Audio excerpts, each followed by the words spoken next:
مش دايما المشكلة إنك مش عارفة تتكلمي ولا إن الكلام مش في دماغك. المشكلة ساعات بتكون إن صوتك بيطلع مهزوز، أو إنك حاسة إن اللي قدامك أقوى منك فتصغري نفسك من غير ما تاخدي بالك.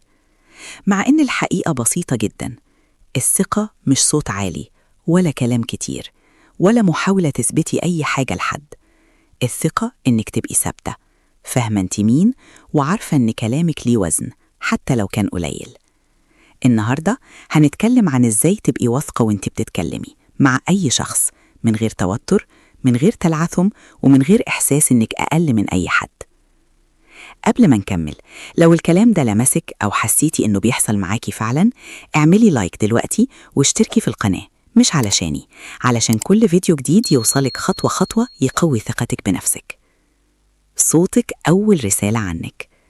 قبل أي كلمة، قبل أي شرح، وقبل ما اللي قدامك يفهم أنت عايزة إيه، صوتك بيكون سبقك وقال عنه كتير.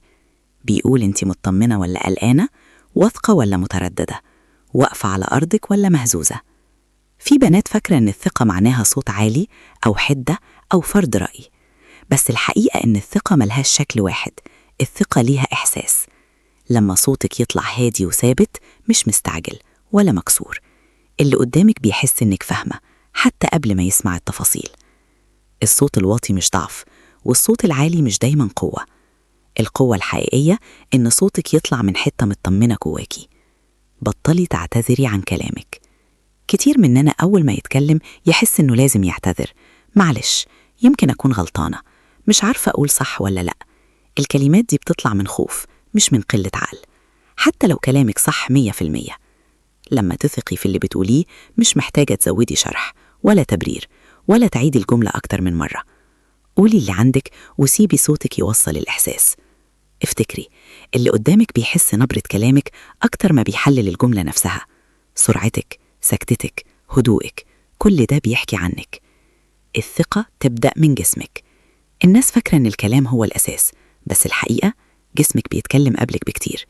وقفتك، نظرتك، كتافك، إيدك فين، كل تفصيلة بتبعت رسالة حتى وانت ساكتة. ممكن تقولي كلام قوي بس عينك في الأرض، الرسالة بتضيع. صوت ثابت وجسم متكور، عدم أمان. الوقفة المفروضة مش غرور، دي احترام لنفسك. رفع راسك مش تكبر، دي ثقة. ما تلملميش نفسك كأنك بتعتذري عن وجودك، وجودك مش عبء. عينك في عين اللي قدامك مش تحدي، دي حضور. ولو كسوفك غلبك، أبص شوية وارجعي، عادي. حتى السكوت ليه معنى. السكوت الواثق بيقول إنك مش مستعجلة وإن كلامك موزون. عبري عن احتياجاتك بوضوح. ما تستنيش حد يفهم من السكوت ولا من الزعل ولا من التلميح. محدش قارئ أفكار، واحتياجاتك مش هتتحترم غير لما تتقال. إنك تعبري عن اللي محتاجاه مش أنانية، دي احترام لنفسك. قولي أنا محتاجة وقت، أنا محتاجة أحترم، محتاجة أتكلم للآخر، من غير هجوم ومن غير تبرير. اتكلمي عن إحساسك مش عن خلط اللي قدامك. الهدوء بيوصل والوضوح أقوى من العصبية. ما تبرريش كل كلمة. مش كل قرار محتاج دفاع، ومش كل رأي لازم شرح. اللي واثق من نفسه كلامه واقف لوحده. لا، مش مناسب، جملة كاملة، ده قراري، كفاية. التبرير الزيادة بيضعف الكلام وبيشكك اللي قدامك حتى لو انت متأكدة. في فرق بين توضيح وتبرير. التوضيح هادي، التبرير طالع من خوف. خلي رسالتك قصيرة ومباشرة. قوة كلامك مش في كتره ولا في لف ودورانه. الجملة الواضحة أقوى من حكاية طويلة. أنا محتاجة كذا، أوضح من كنت بفكر ويمكن لو ينفع. اسألي نفسك قبل ما تتكلمي، أنا عايزة أوصل إيه، وقوليها زي ما هي.